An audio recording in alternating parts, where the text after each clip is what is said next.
2017 CF 15684, State v. Nelson. Mr. Nelson, you're going to be sworn in. Do you solemnly swear the testimony you are about to give will be the truth, the whole truth, nothing but the truth, so help you God? I do. Sir, please state your full name and date of birth. Scott Edward Nelson, February 28, 1964. All right, thank you. All right, is Dr. Prichard present? Dr. Prichard. You want to come back to the stand, please, sir? Ms. Simmons, is the defense ready to proceed? Yes, sir. Mr. Nelson, you ready? Yes, Your Honor. Mr. Nolly, state. Yes, Judge. Doctor, you ready? Yes, sir. All right, let's please bring in the jury. Good morning, members of the jury. Good morning. Ms. Simmons, does the defense acknowledge the jury? Yes, sir. Mr. Nelson? Yes, Your Honor. Mr. Nolly, state. We do, Your Honor. Cross-examination? Yes, thank you. Good morning, Doctor. Good morning, Ms. Simmons. Now, you mentioned yesterday that you've been in full-time forensic work since 2001. Yes, That means that you do evaluations for the courts and the state, sometimes defense. yes, And that's in a criminal court context, but also in a involuntary hospitalization. sometimes, Okay, latter sometimes, yes. okay. But you're not, you don't have a clinical practice, you're not treating patients. I'm treating just one patient. It's a small community. Sometimes I do kind of emergency counseling, so I am treating one adolescent at this time. Okay. And you're not a medical doctor, right? That's correct, And so there's a difference between a psychologist and a psychiatrist. yes, And you're not a neuropsychologist, you mentioned. that's correct, You're not a neurologist. That would be a medical doctor. correct. Okay. And so given your qualifications, you're not able to prescribe medication like a psychiatrist would?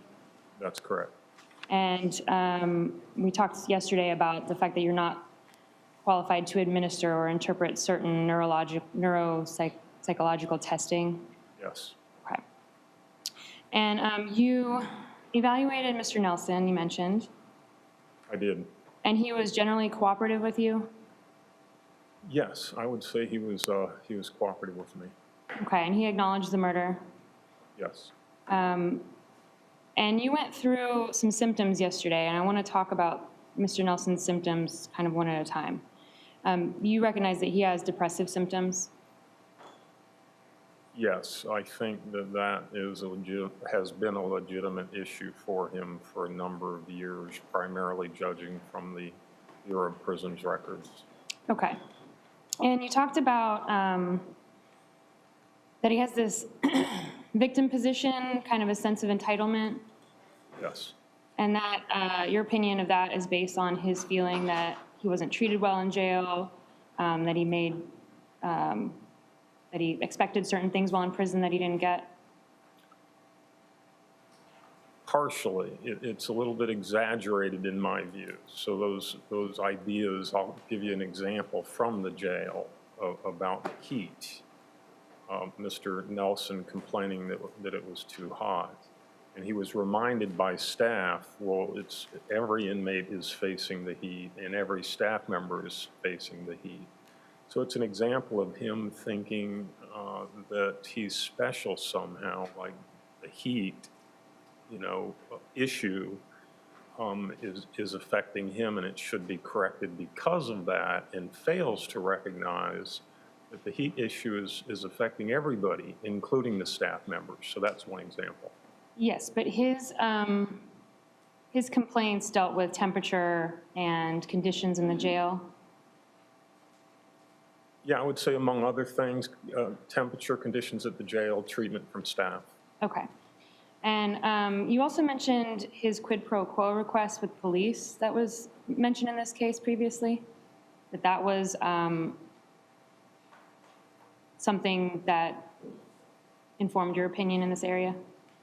It was an example of that, yes. Okay, and in that quid pro quo, he was requesting food in a bottom bunk given his medical condition? Yes. Okay. Now, you also mentioned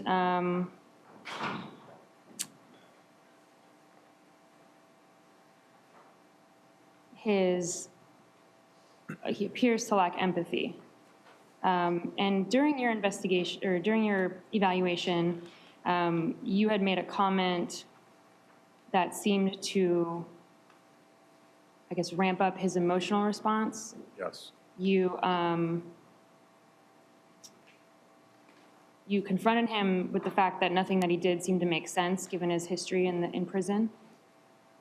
My recollection was I confronted him about, he was lamenting the treatment in prison. And I commented that it seems like you're playing into their hands. In other words, you keep getting arrested. And he felt that was provocative on my part, and that ramped him up a bit. Okay, and he basically said, am I supposed to come to your house and live there? Yes, I remember that. And then you challenged him again and said, why prove them right? You had a hard time in prison. Last thing I'd want to do is come back to them. Yeah, I'm addressing the logic of what he's doing, seeing if he's realizing that he's responsible for going back to prison because of what he keeps doing. Right, but you said, I'd rather just lay in the bushes than go back to prison. Someone had brought up laying in the bushes. Yeah. And doing nothing. I remember You that can't just- dialogue, right. I said something to the effect of, if you hate prison so much, you know, it's either going back to prison or laying in the bushes homeless. And I made the comment, well, I think I'd rather lay in the bushes homeless if prison has been so bad for me. And his response was, but you can't? What are you gonna do? You can't just lie in the bushes and die? True. Okay, and at that point is when he went off talking about his probation officer and some callous statements that you mentioned. Yes. Okay.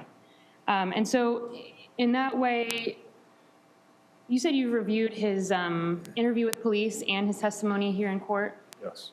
And all three, your evaluation, the testimony, and the interview, kind of follow this pattern of getting annoyed or agitated and just kind of not cooperating anymore? Yes. And in the interview with police, your opinion was that he felt like he was no longer getting his side of the bargain. Yes. And at that point, he started making maybe crazier statements or more inflammatory statements. Right, being less than cooperative, it seemed like anger fuels that for him, and that's what it seemed to me. And in your testimony, in his testimony during trial, it was your opinion that he was getting away from what was important to him. He was focused on his probation officer. Well, I think the probation officer was important to him. I think that's the story he wanted to tell. And he got upset when the focus was taken away from that. And at that point is when he started making more callous statements or maybe not being as cooperative. I would agree. Okay. And so in your experience with Mr. Nelson, he starts off cooperative and then something, I guess, happens to make him agitated and less cooperative. I would agree with that. Okay. And you mentioned some impulsivity on the part of Mr. Nelson. Yes. You recognize that that can be caused by substance abuse? Yeah, so certainly sometimes substance abuse can cause people to be impulsive, yes. And it can be caused by bipolar disorder? When somebody is manic in bipolar disorder, we do see impulsivity, and mania is episodic. It's not always there in a bipolar person. So when we see active mania, impulsivity is associated with that. Okay. And brain damage or cognitive deficits can lead to impulsivity? Yes, depending on what portion of the brain is affected. If somebody has a significant brain trauma, it can lead. Okay, so we're talking specifically about frontal lobe damage? Yes, that's the center of the brain that does judgment and impulse control generally. So yes, frontal lobe would be responsible for that. Okay. And it can be related or caused by post-traumatic stress disorder as well? Impulsivity? Yes. Yes, again, when active symptoms are present, so individuals with post-traumatic stress disorder don't always have symptoms. Something triggers symptoms, something that reminds them of the trauma, and at that time, they can be impulsive. Okay. And you mentioned poor judgment on the part of Mr. Nelson Yes, and a lack of insight. yes. And You mentioned that most people.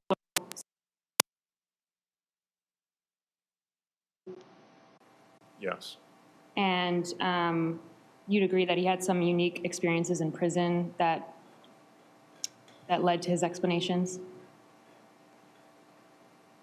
I would say that the issue with the colostomy bag's a unique experience in prison. Otherwise, I can't remember a ton of unique experiences.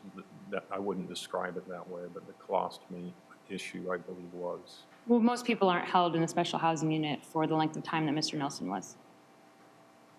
That's true. Okay. And you talked about mood variability Yes. and some paranoia on the part of Mr. Nelson. Yes.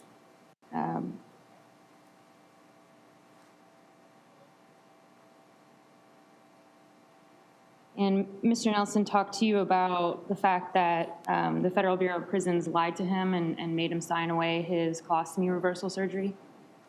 Yes. And he believed that they had laughed at him for it. Yes. It wasn't something that he had actually seen. This was something that he was assuming. It sounded like that to me, yes. Okay. And then he also mentioned to you that he was given a halfway house, and the halfway house got the memo from FBOP, and that they treated him poorly based on that. Yes. Okay. And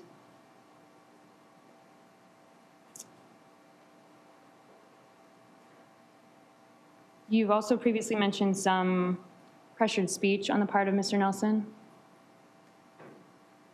I don't really remember mentioning that, but I have seen that in descriptions of Mr. Nelson, and I also saw it when I did the face-to-face assessment with him. Okay, and pressured speech is essentially when, I guess, someone's brain is working faster than they're able to get out the words verbally. That's a good description. Okay, they're trying to get out as much as they can, but they're just kind of not able to. Right, there's pressure. There's pressure trying to say, and you can tell there's pressure, and it's not always fluent. It's not, always very well organized. Okay. And you first talked about going through the records and seeing some diagnoses in his prison records. Yes. And you mentioned depression and that he received medication for that starting at the beginning of the records that you had in 2003. Yes. You didn't have any records before that, you said? I did not. Okay.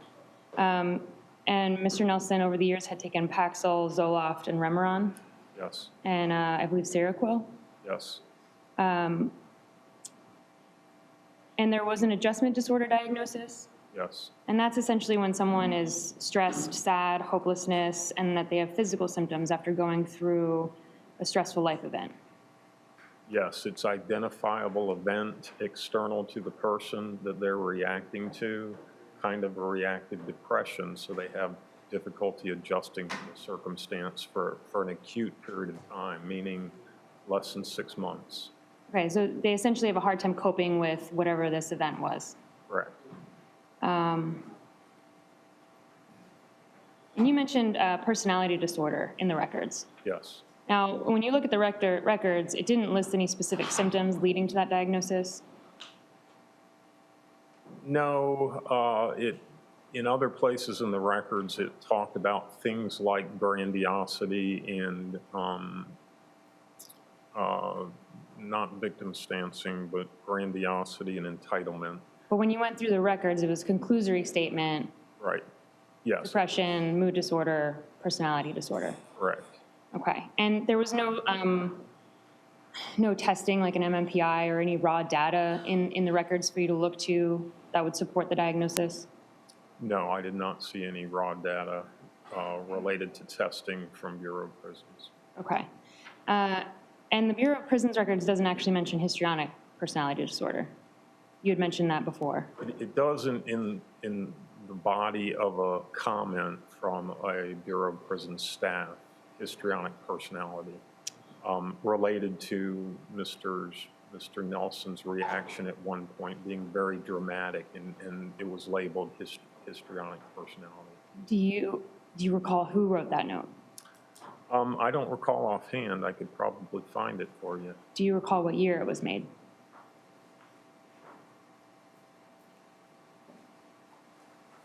Before you look, does that mean you don't recall What year? Yes, I don't recall offhand. And there were, I guess, several hundred pages of the records? Yes. And did you bring excerpts with you that you felt were important? Well, I brought all the records, but I sorted them according to what I felt was relevant. Okay. And you mentioned an alcohol use disorder and cannabis use disorder. Yes. And Mr. Nelson had acknowledged to you that those substances had historically caused issues for him. Yes. And then you also made a diagnosis of unspecified depressive disorder. Yes. And it's unspecified. Now that doesn't mean that he doesn't have major depression or persistent depressive disorder. You're just saying it's in the umbrella of the depression disorders? Yeah, it's saying that depression seems to be an issue. I wouldn't call him major depression. I wouldn't call him dysthymic, which is another form of chronic low-lying depression, but depression is an issue. Okay, and Doctor, you gave a deposition on Friday, Yes. and I was there, the attorneys were all there. Well, you were on the phone. Correct. And at that time, for benefit of the state, I'm looking at page 45, you were asked, so is it correct to say that you're not saying he doesn't have major depression or persistent depressive disorder? And you answered that's correct. I would agree with that. Okay. And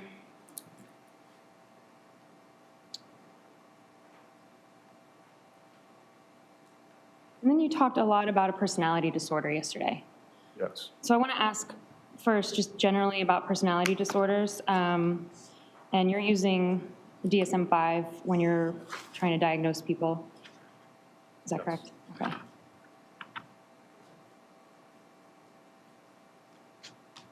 And all of the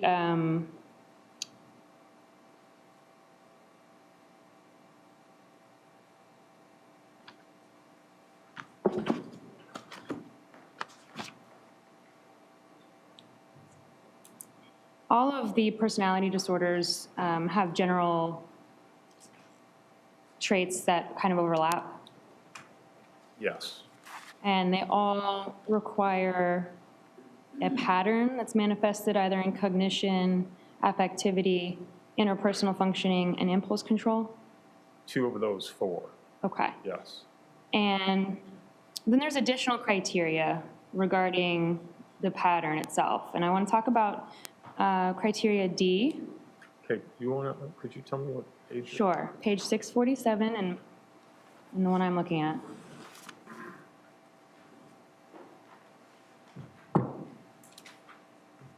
Okay. And again, we're talking generally about general personality disorders first. Okay. And so there's a list of diagnostic criteria that you work with so that diagnoses are standardized. Yes, ma'am. And so the specific symptoms may vary across personality disorders. Is that right? Yes. But you mentioned there's significant overlap in some of them. Yes.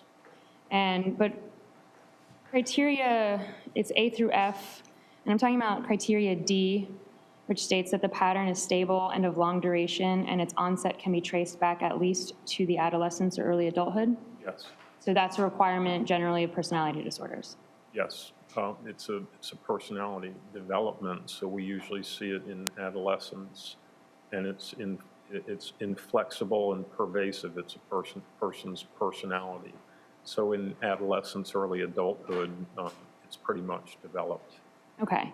And then criteria E states the enduring pattern is not better explained as a manifestation or consequence of another mental disorder. Correct. So there are certain diagnoses that you would have to rule out as contributing to certain symptoms. Always. And then category F states the enduring pattern is not attributable to the physiological effects of a substance or another medical condition. Correct. So you'd also have to rule out other substance disorders or other medical issues generally. Always. Okay. And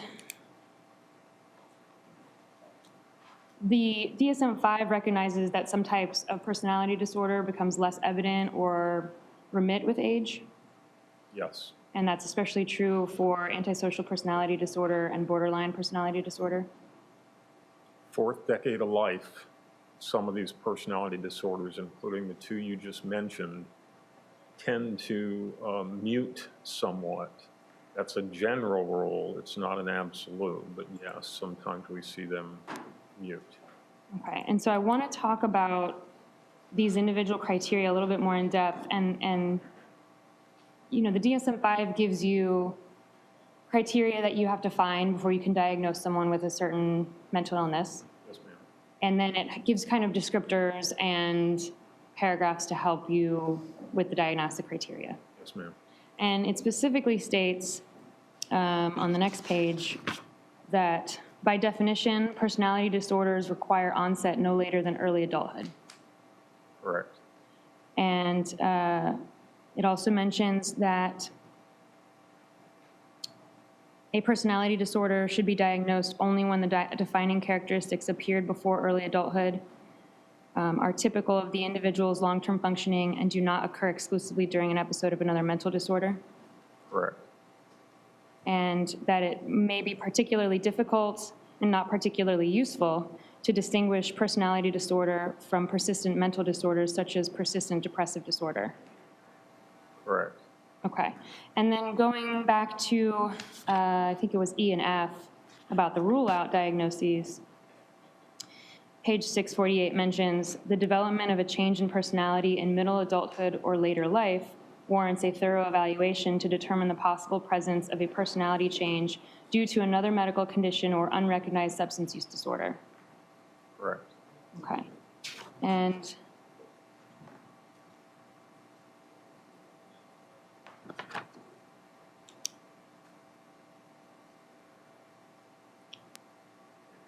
it gives advice that the clinician must be cautious in diagnosing personality disorders during an episode of depressive disorder, Always.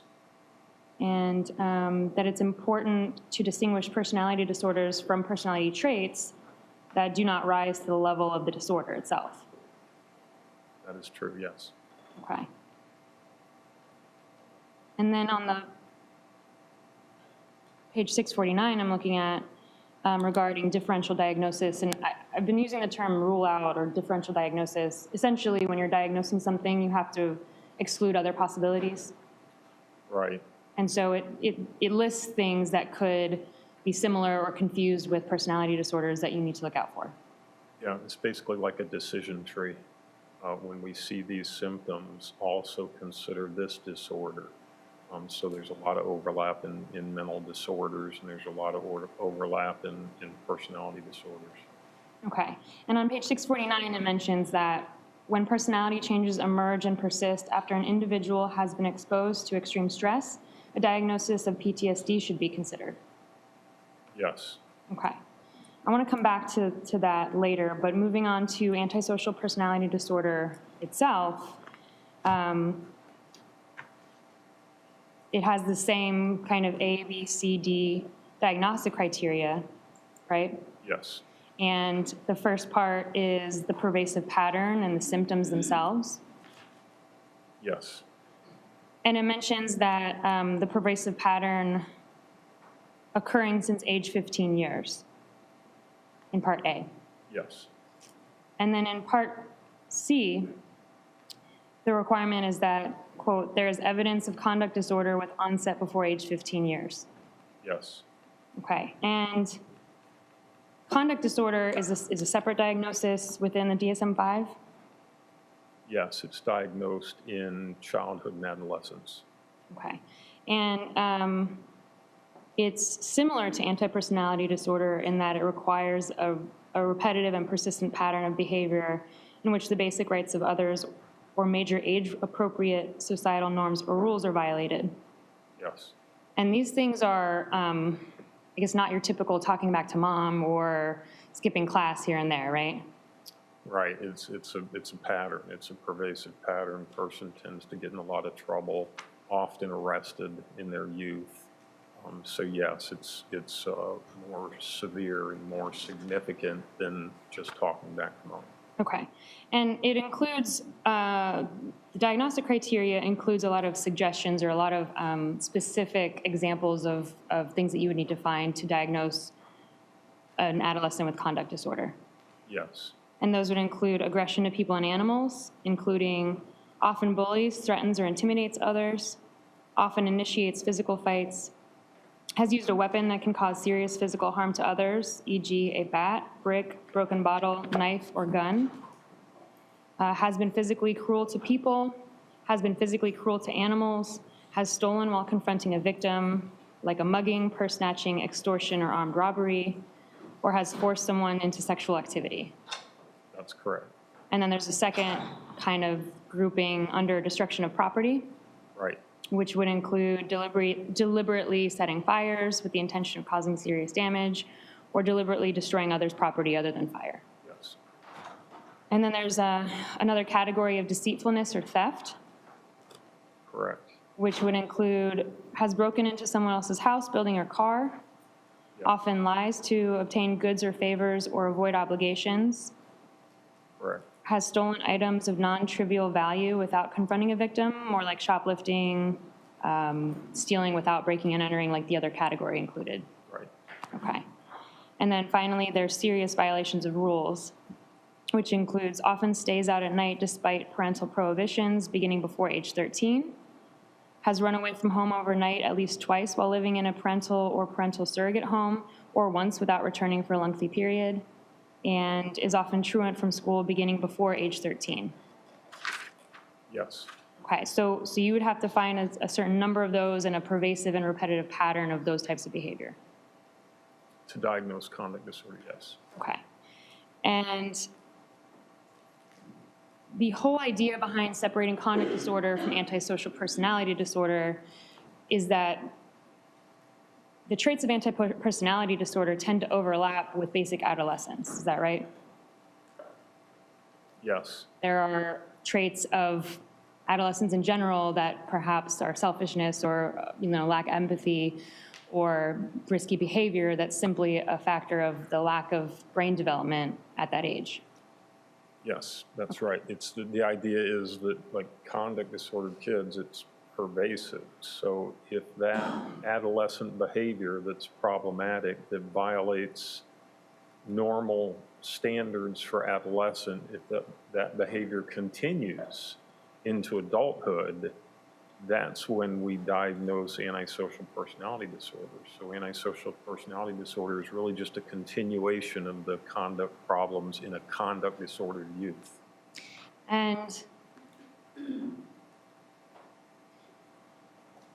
one of the diagnostic criteria for antisocial personality disorder is that the person is over 18.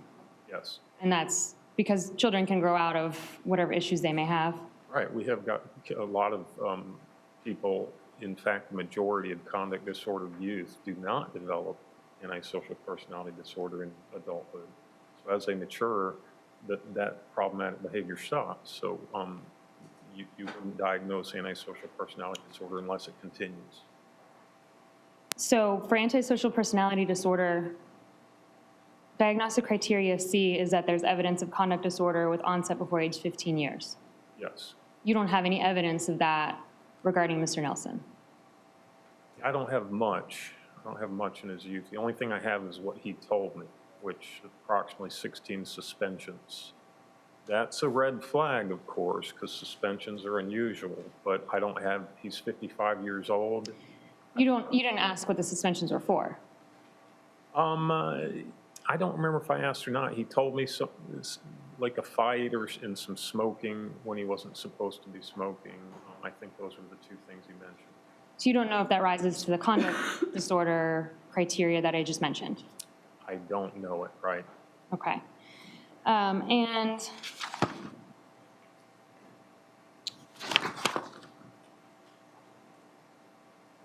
you've previously mentioned that the traits are intrinsic to someone's personality, that they don't just show up out of nowhere. Yeah, it's a person's personality, so it's, You know, it's inflexible, it's pervasive, just like most of our personalities stay the same over the course of time for the most part. So yes, it's intrinsic and it lasts because it's a person's personality. Okay, but then it's also, well, but it also requires ruling out other possible causes. Yeah, always. When I was talking about the funnel approach, it's always a funnel approach. Everything's possible, and then you narrow it down as you go through the case. And it specifically requires a rule out for bipolar disorder. Absolutely, always. Okay, I want to come back to bipolar, but sticking with antisocial personality disorder, you mentioned that it frequently corresponds with acts that are grounds for arrest. I'm sorry, I didn't catch it. Yeah, you mentioned that it frequently corresponds with acts that are grounds for arrest, Yes, and that it's a common diagnosis generally in jails and prisons. yes, The other differential diagnosis includes substance use disorders, yes, and schizophrenia, bipolar. yes, Okay. Yesterday you mentioned borderline personality disorder. And similarly, there's diagnostic criteria listing several traits or symptoms. yes, And there's a lot of overlap with other diagnoses with these symptoms. yes, So suicidal behavior is one criteria, yes, and that would also could be caused or contributed to by PTSD. yeah. PTSD people sometimes do suicidal gestures or commit suicide, yes, It also overlaps with depression. yes, Impulsivity is one trait, yes, and that can be caused by, like, as you mentioned, I think substance abuse, bipolar disorder, brain damage, cognitive deficits, or PTSD. yes. Impulsivity as a symptom can occur in a lot of different disorders, yes, Okay. And another trait would be instability and reactivity of moods, yes, and that could overlap with bipolar disorder. yes. Sometimes I would say when a person's symptomatic, yes, Okay. And it could be caused by PTSD. again, when a person is symptomatic, yes, I would say it could be, some people with PTSD do have that reactivity. Could be caused by brain damage. Yes, a lot of things can be caused by brain damage, yes. And it could be caused by depression. Yes, Another category was intense anger, yes, and that you could also see in PTSD. yes, You could also see that with brain damaged individuals. you could, yes, You could see that with bipolar disorder. yes, Okay. And then there's one called stress-related paranoid ideation. yes, And that's kind of related back to Mr. Nelson's conspiracy theories about the BOP. yes, in part that, yes, Okay. But that could also be related to PTSD, depression, bipolar, or brain damage.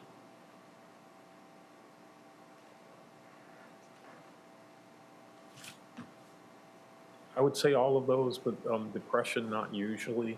There's not usually paranoia associated with depression, but there can be with those other disorders. Okay.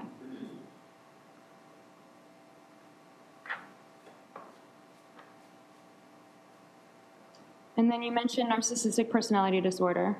Yes, And two of the main things in your mind were grandiosity and a sense of entitlement. yes, And we already talked about his treatment in prison. And you gave an example, but Mr. Nelson never told you that he expected to be treated better than other inmates, right? He just wanted to be treated with dignity while in prison. he never told me he wanted to be treated better than other inmates. That's the tone. That's my own interpretation from the information I read and from listening to him talk to me. Okay.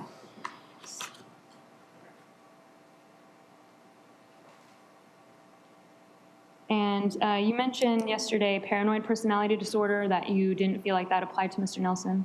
Correct. That is defined as a pattern of pervasive distrust and suspiciousness of others such that their motives are interpreted as malevolent. Yes. And you also stated that schizotypal personality disorder would not apply. Correct. That's defined as a pervasive pattern of social and interpersonal deficits marked by acute discomfort with and reduced capacity for close relationships, as well as by cognitive or perceptual distortions and eccentricities of behavior beginning by early adulthood and present in a variety of contexts. That's the schizotypal, yes. Okay. And going to bipolar disorder, which is in a whole nother section of the DSM-5, right? Yes, it is. Is it, bipolar disorder is a mood disorder? Yes. And depression would also be a mood disorder? Yes. And there's two types of bipolar disorder, right? Yes, there's bipolar 1 and bipolar 2. And bipolar 1 is kind of, I guess, the layperson's classic idea of manic depressive. Yes. And bipolar 2 is a little bit more complicated, maybe, to someone not experienced. Yes. And so the diagnostic criteria talks about manic episodes, hypomanic episodes, and major depressive episodes. Yes. And bipolar would require a manic episode. I'm sorry, bipolar 1. Yes, ma'am. Bipolar 1 would require at least one manic episode. Manic episode has to last for 1 week duration. Extreme elevation in mood, very serious, often very debilitating to the point where we have to hospitalize people that are manic. So that is a bipolar 1. That's the manic end, has to be present at least one time along with the depressive ed.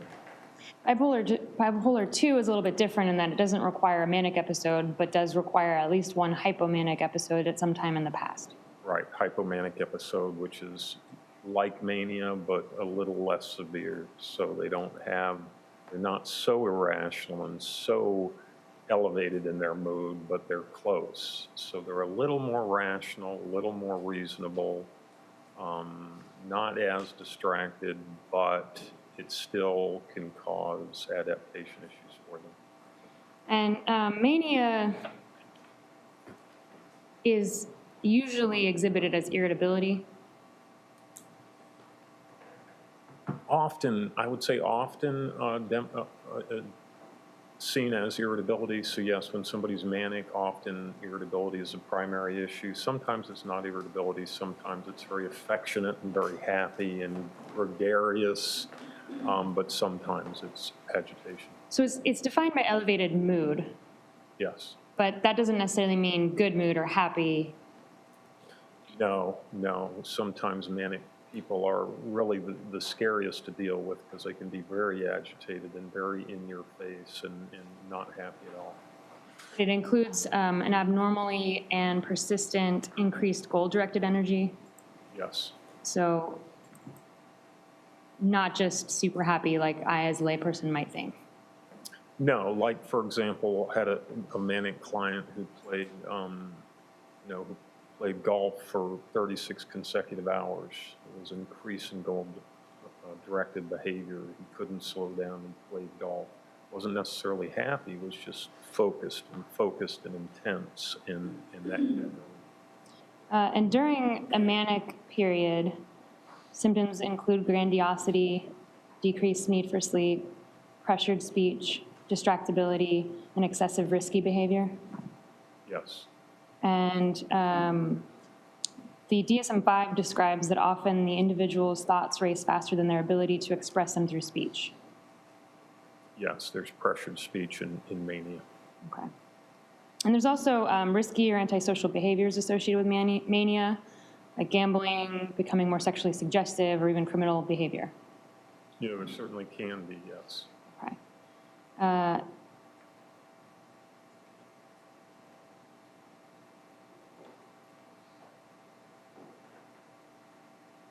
And criteria 7 for manic episode actually is excessive involvement in activities that have a high potential for painful consequences, like extreme recklessness, Yes, their behavior matches their elevated moods. They might drive fast in cars, they might go on trips, they might try to swim across a lake that's too far to swim across. So yeah, it can be very risky. Okay. And then depressive episodes include depressed mood or loss of interest and pleasure, Yes, fatigue, loss of energy, excessive sleeping, yes, not eating, right, diminished ability to think or concentrate. yes, Okay. And in the DSM-5 recognizes that family history is a significant risk factor. yes. There's a genetic component to many mental disorders, including bipolar disorder. And depression and bipolar disorders is described in the DSM-5 as comorbid. So I mean, they often exist together. Say that again, I'm sorry. Yeah, the DSM-5 describes depression and bipolar disorder often being comorbid. Yeah, comorbid, so it's kind of hard to do when you have depression and mania. Generally, the diagnosis is bipolar disorder, and that's it. But you can have some also when the bipolar symptoms are not present. In other words, a person isn't experiencing mania or severe depression. You might have a chronic low-lying depression, so they might still be diagnosed with depression. So if those two things are present, they would be called comorbid. So he's got two issues occurring over the course of time.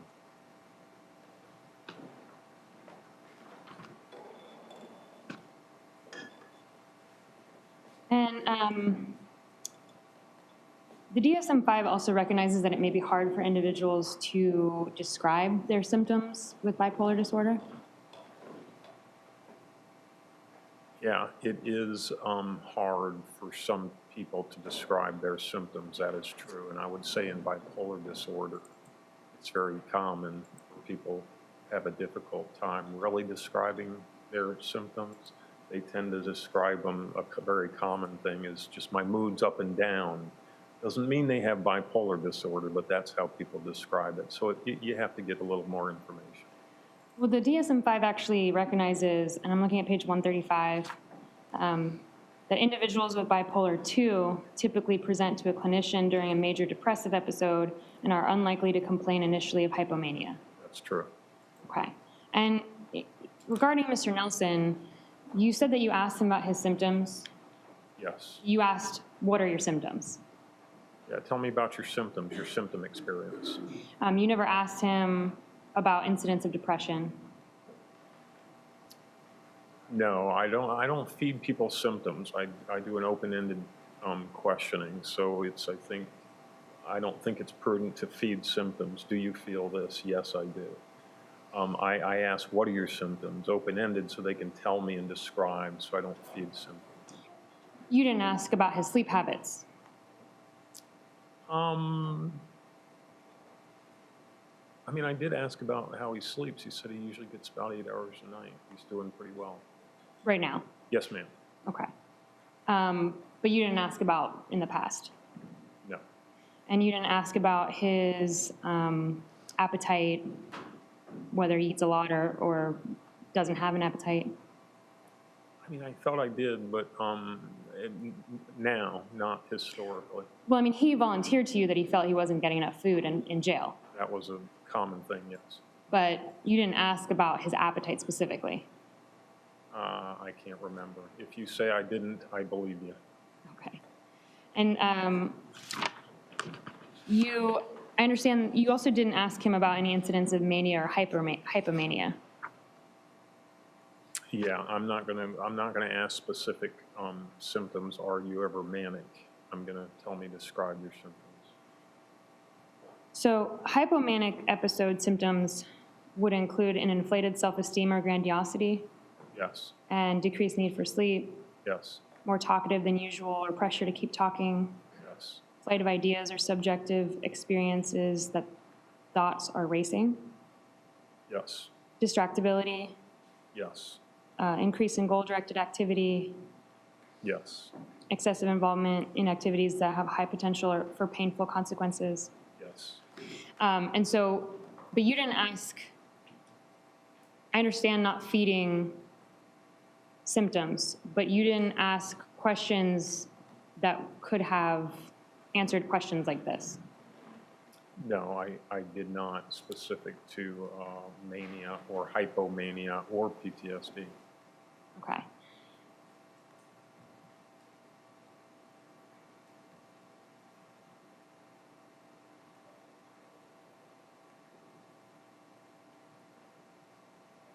When you did ask about his symptoms, he did describe irritability. Yes, he described frustration, anger, irritability, yes. He described being fine until someone pokes him or... Yeah, he described himself as a bumblebee. Just leave me alone, leave the bumblebee alone. He's fine on his own. If you mess with me, he's going to hurt you. Okay. But that was, you took that as irritability. I mean, he didn't use the term irritability or I'm irritable. He gave you examples that led you to believe that he's irritable.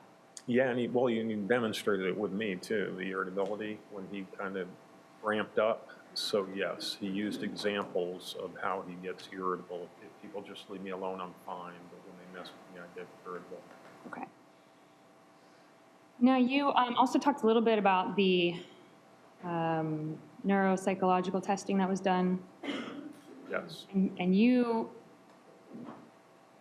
don't administer some of them, but you do administer IQ tests? I administer lots of IQ tests, sometimes memory tests, yes. Okay. And you noticed in the testing that Mr. Nelson's scores were kind of all over the map in different subjects. I did notice that, yes. Okay. And so, for example, his verbal scores were average. Yes. And that his perceptual reasoning, working memory, and processing speeds were all on the IQ test between 74 and 86, which would put him in the borderline range 4th, 8th, and 18th percentiles.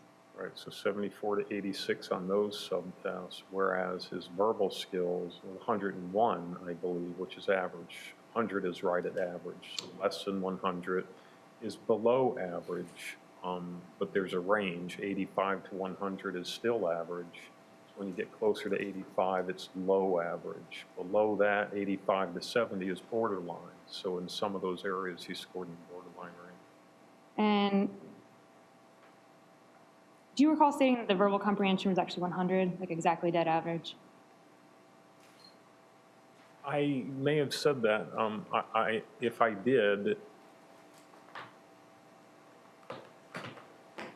statistically 101 is 100, basically 104. Not a big difference between 100 and 101 in your opinion? Statistically, Okay. statistically, there's no real difference.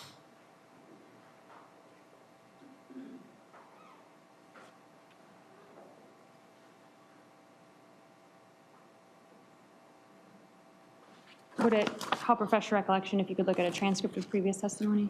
Sure. May I approach the witness? Yes. I'm handing you a transcript of your testimony in April of this year. Yes, ma'am. If you want to review that to yourself, from the top to the middle of the page, let me know if that helps to refresh your memory. Right.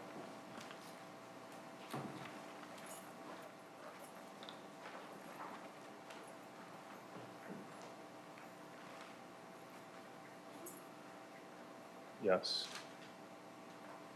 And so,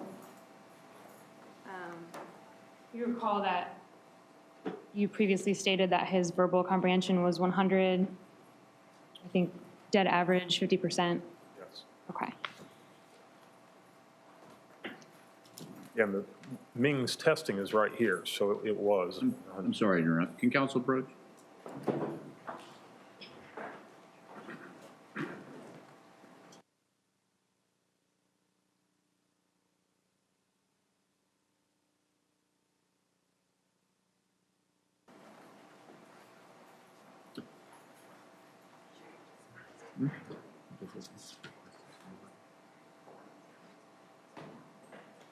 Who is? Oh, tell the state. All right, doctor, the microphone there in front of you, it moves. Yes, sir. So if you could make sure, I mean, your seat does not, unfortunately, so if you can just lean forward, because Apparently, at least one of the jurors having a little trouble hearing. Okay, I'm sorry, Your Honor. Thank you. All right, Ms. Sims. Okay. So you were agreeing that his verbal score was 100? Yes. Okay.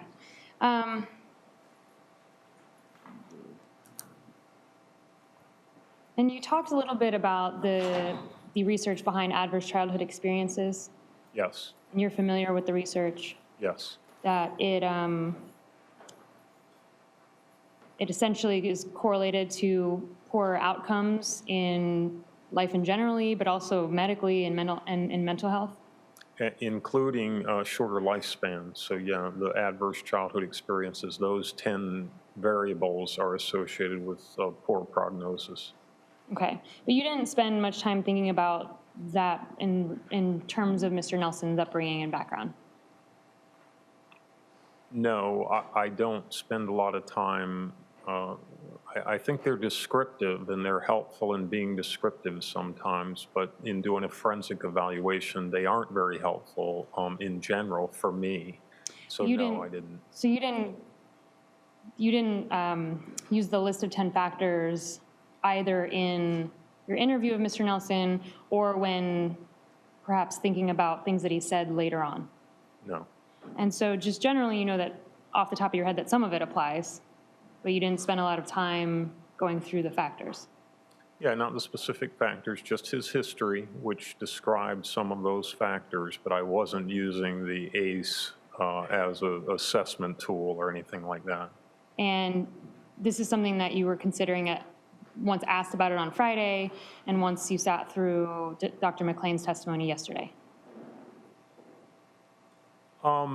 Yeah, I mean, I'm still not considering it in a huge way. Again, I'm getting the information from his past, from him. I'm not using an ACE instrument to evaluate those things and say he has this many variables or he doesn't have this many variables. But my question is, you didn't really consider the variables before Friday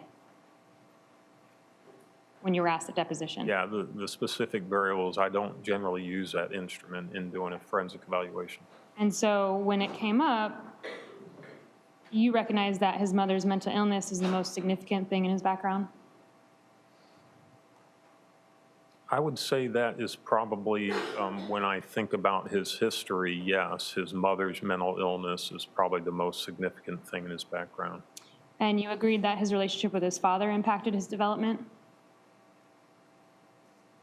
Yes, I mean, relationship with father, I think, impacts everybody's development in either a positive or negative way. For Mr. Nelson, I would say the interaction with father, it seemed like it was more distant than anything else, and I would say that it did impact his upbringing. Well, you agree that Mr. Nelson was, that there were reports that he was emotionally abused by his father? Yes, there were reports of emotional abuse. I think James said that, the brother. And verbal abuse by his father? There were reports of some verbal abuse, yes. And there was physical abuse witnessed by Mr. Nelson to his mother and brothers in his presence?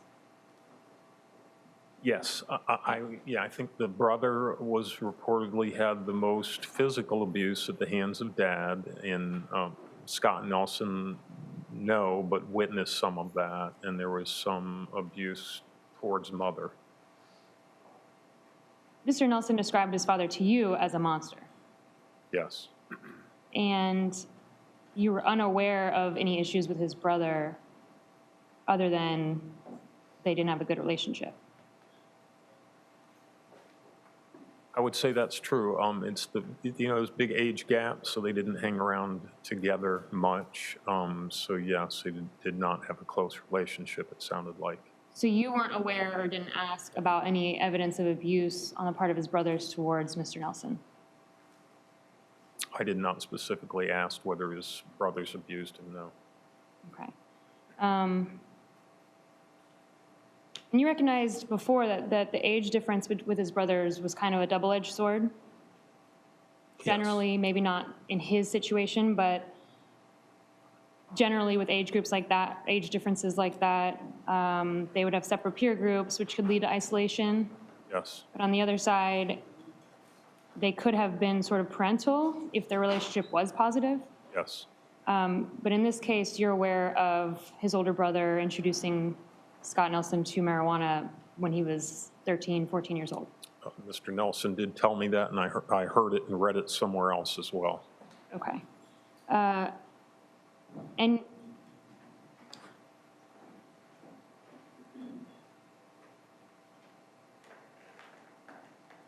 And so on the ACEs, you don't actually know how he would score on the instrument. I only know from the testimony, but no, I wouldn't have known if I didn't hear the testimony. Okay, so you're referring to Dr. McLean's testimony yesterday? Yes. Okay. And may I have one moment, Your Honor? Yes.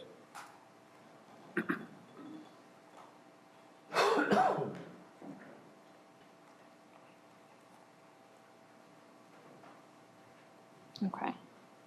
And then institutionalization has also been an issue with Mr. Nelson. You're familiar with the research about institutionalization? Yes. And basically, I think you've described it as not adapting well, expecting hostility from people, not being able to exercise freedom, and being overly self-protective are consequences of long-term incarceration. Yes. And it has long-term effects even after the person is released from prison. It certainly can in some individuals, yes. Okay. And it can contribute to some of the traits that you might see in personality disorders. I could see that happening, yes. I haven't experienced it myself with somebody, but I can see it happening, yes. You would agree that negative environments shape a person's personality? Yes, any kind of environment, negative, positive, shapes a person's personality, yes. Okay, and so institutionalization would contribute to a sense of hopelessness, despair, giving up, not having anything to look forward to, anger, those types of symptoms, They can, yes. even after release. Yes. And it could also lead to a lack of empathy. Essentially, I think you've stated you have to watch out only for yourself, can't trust other inmates, so it's best just to stay out of everyone else's business and not worry about what they're going through. Yeah, I would agree with that. I would say, again, it doesn't happen to everybody who's incarcerated, but it can happen to some people, yes. Okay. And it can also lead to a sense of victimization. Yes. All right. May I have one more moment? Yes.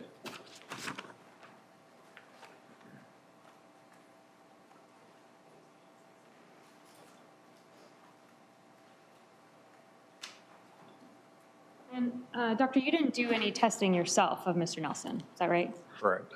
Okay. I have no further questions, Your Honor. Thank you. Redirect.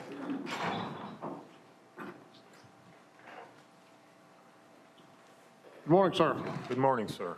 You were asked questions about institutionalization. First of all, what is institutionalization in a psychological context, sir? What does that mean to you? Well, it means that an individual spends a lot of time in an institutional setting. It can be a penal institution, it can be a psychiatric institution. So either way, they do not have their freedoms, and the period of time is lengthy that they stay in that environment. And counsel asked you, I believe, about some of the characteristics resulting from institutionalization. What kind of generalities can you give us about this topic, if you would, sir?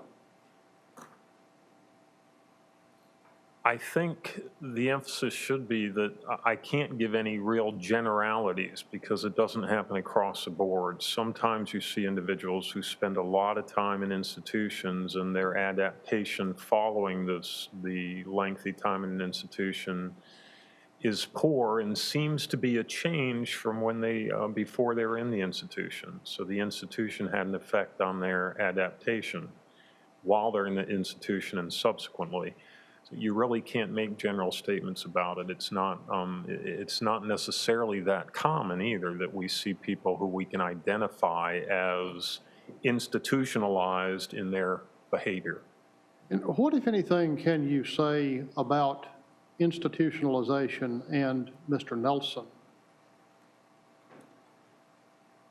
You know, I would say that he had opportunities. He had many opportunities, at least 4, since incarceration in '94, to get out and do well. And his own behavior gets him back in the institution that he so despises. So that's one thing. I would say the second thing is my view, my conceptualization of Mr. Nelson and this case is that the prison environment didn't create Mr. Nelson. Mr. Nelson is Mr. Nelson for a very long time, including when he was in the prison environment and when he's in the street. And again, I think it's generated from personality pathology, personality issues. And it's going to look the same whether he's in an institution or not. Before he started spending a long time in the institution, beginning in '94, I think looked very much the same, judging from criminal behavior for, I think, 10 years before he actually got sent to prison.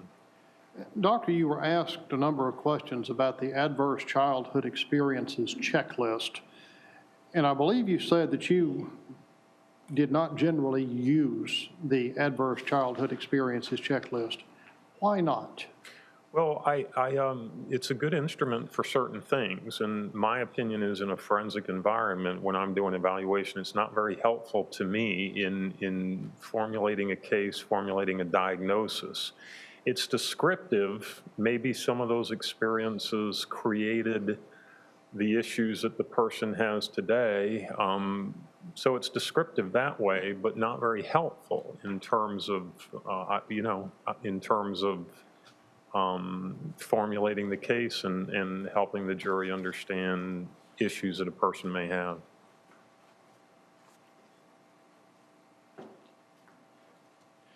Doctor, you also talked about Mr. Nelson's scores on intelligence testing.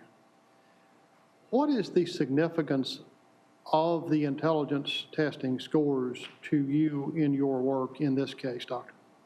I mean, I'll overrule the objection. in this case, the usefulness of the intelligence testing is that we get a look at Mr. Nelson in terms of his global intellectual functioning relative to his peers, right? So we see he has a pattern of strengths and weaknesses. In my view, it would be inappropriate to describe any of these skills as deficient. I hear that a lot, deficient. Deficient is really if it's below 70. So none of his scores were below 70, so you really wouldn't call it deficient. Working memory at 74 is the lowest score. That's still not deficient. Relative to his verbal score, which is 100, it's significantly lower. But I would say that his scores generally cluster around, low 80s. With the 100, the verbal comprehension is his strength. So 4 of the numbers are very similar. 1 is a lot higher. And so I would just say his strength is his verbal skills. He doesn't have deficiencies in terms of his IQ. You said, Doctor, that you don't, and I believe the phrase you used was feed symptoms to the patient. What do you mean by that? I mean, you have to consider the context. In the forensic context, we have to be very careful about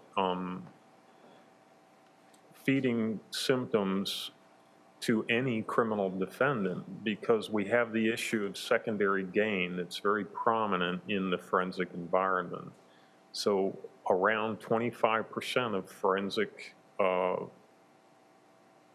criminal defendants will malinger or fake. Okay, so it's a very real issue in the forensic world. So I don't want to get in a forensic context and say, so have you ever been manic, right? Or do you have flashbacks because you were abused in the past? That's feeding symptoms. All they have to do is say yes. Okay, I think a better way at getting at symptoms is asking open-ended questions. What are your symptom experience in the past? What are you taking the medications for? So that they can describe the symptoms, and that's more helpful to get a real kind of, legitimate, non-distorted view of what the person's symptom experience has been. Doctor, you used the term malingering. Do you have any particularized expertise in malingering? I mean, I do.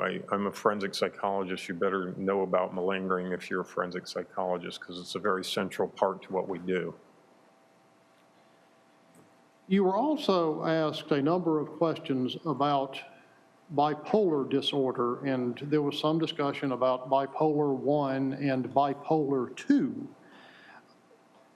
Do you have an opinion as to whether or not Mr. Nelson suffers from either bipolar 1 or bipolar 2 disorder? I do.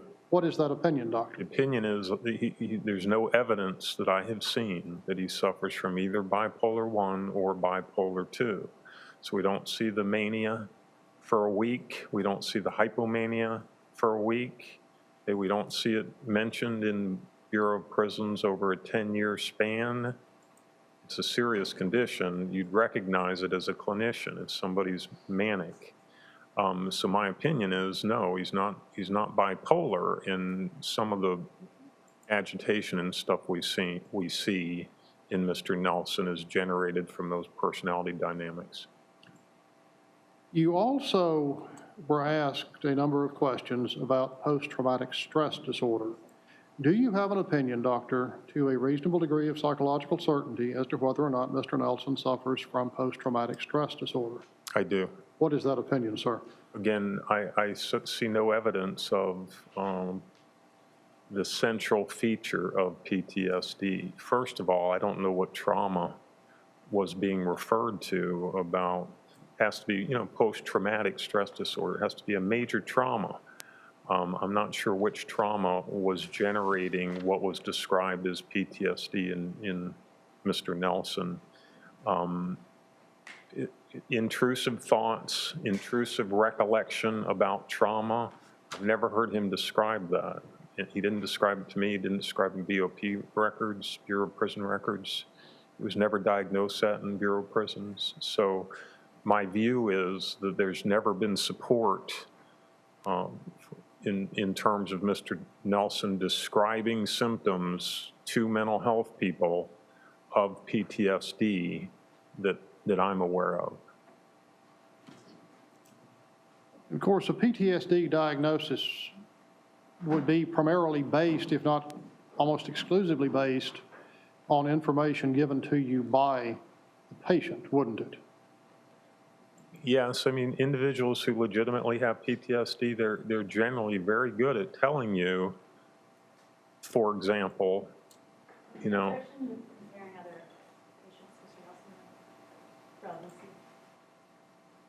sustain the objection to the form of the question. Are post-traumatic stress disorder patients in general good reporters of symptoms? Objection relevant. Overruled. yes. As an example, a car accident can cause PTSD, a serious car accident. People with PTSD know that it's distressing to them, the recollections of that car accident.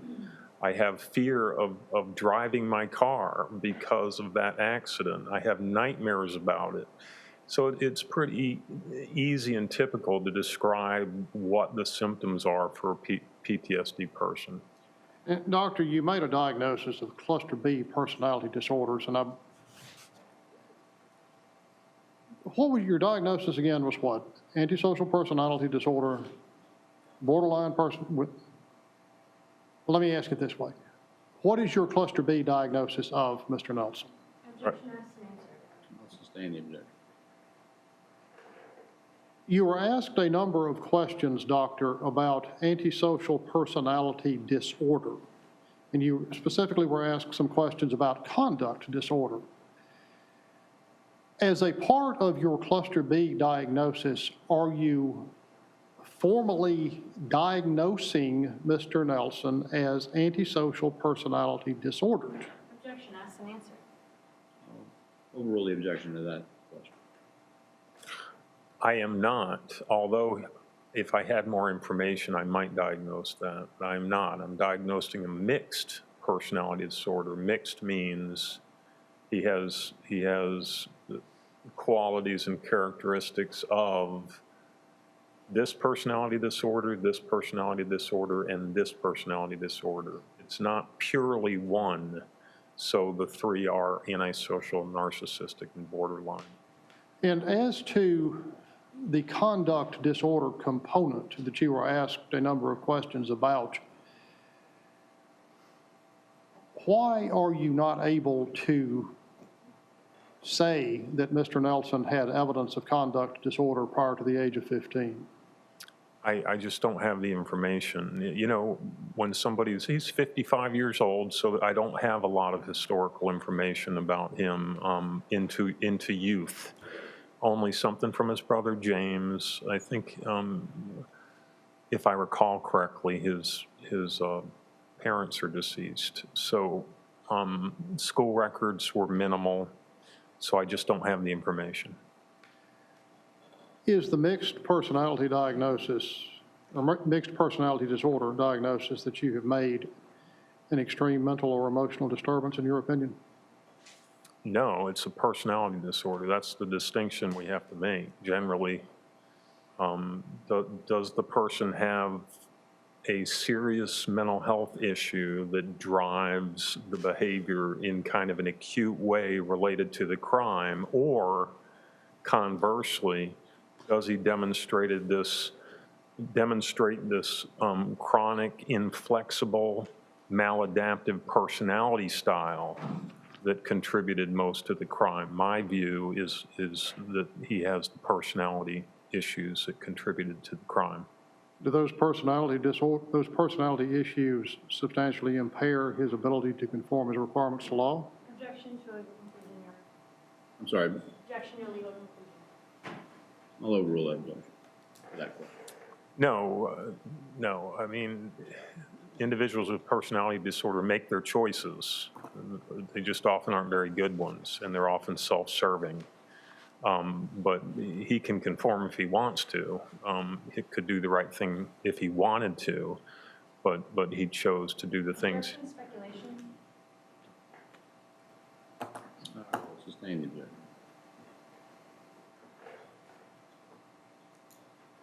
Doctor, again, going back, I'm sorry, I would move to strike the last portion. Brandon.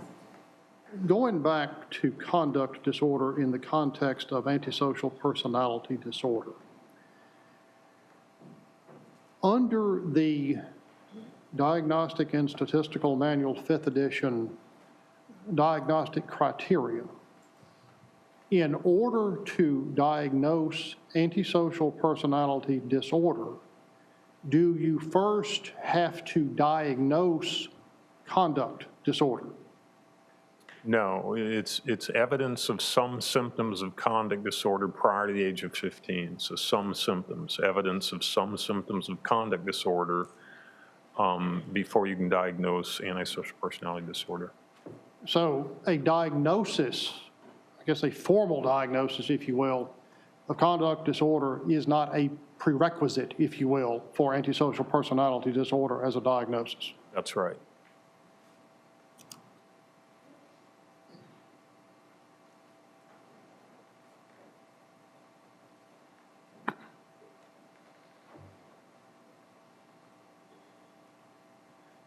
You used the phrase victim stancing.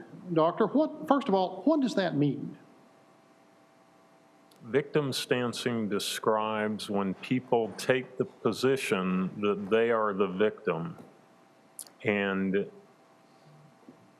often that does not match up with what we know about the individual. So they present themselves as the victim when actually, in many cases, they're actually victimizers. So you take the victim position rather than taking responsibility for what you have created in your own life. And did you observe victim stancing with Mr. Nelson? Objection, abstain, I'll overrule the objection to that question. Give us some examples, Doctor, if you would, if you observed victim stancing with Mr. Nelson. I mean, it was clearly present, in my view, in Mr. Nelson, and, you know, it's part of how I conceptualized the whole case and conceptualized the diagnosis, that victim stancing, so all the things that were done to him in Bureau of Prisons, victim stancing, it's Julio Dominguez is the one that made me do this because he treated me badly and he made me lose my job. So he's taking the victim position, not recognizing, you know, what he perpetrated, as if those things justify, you know, what was done to Miss Fulford. So it's victim stancing, it's pathological, it's you're not seeing this correctly, Mr. Nelson, but he doesn't recognize that. You also mentioned pressured speech, and were asked about that in the context of various DSM-5 diagnoses. First of all, again, what is pressured speech? Pressured speech, Ms. Simmons described it well. It's when your thoughts may be going faster than you're able to speak them. So there's pressure, and you're not always fluent, and you're not always organized in what you're saying. In what context did you observe, if you did, pressured speech with Mr. Nelson's behavior? You know, the baseline is that he's very well spoken. He's a very well spoken, articulate person when you're speaking with him. When he got agitated with me and started ramping up, his speech got a little pressured. So it seemed to be associated with frustration and anger for him. You know, how common do you, just generally, how common is it to see what you might consider to be pressured speech? Objection, relevance. Overruled. It's a pretty common thing. Most of us experience pressured speech at some point when we get really excited about something or anxious about something or angry about something. So it's emotionally driven usually. We get ramped up and we can't really articulate as well as we articulate when we're calm. I believe I have anything else, Judge. Thank you, sir. Thank you, Your Honor. Your Honor, may I request for your recess? Counsel approach. All right, members of the jury, in just a moment, we're going to take a brief recess. During the recess, you're going to continue to leave your notepads and your pens here. During the recess, you're under all the court's instructions, including but not limited to the instruction not to discuss this case amongst yourselves or with anyone else. Please follow the deputy in the jury room. We'll bring you back as quickly as we can. Thank you. All right, we'll be in a brief recess. Doctor, if you need to use the facilities, feel free. Yes, sir.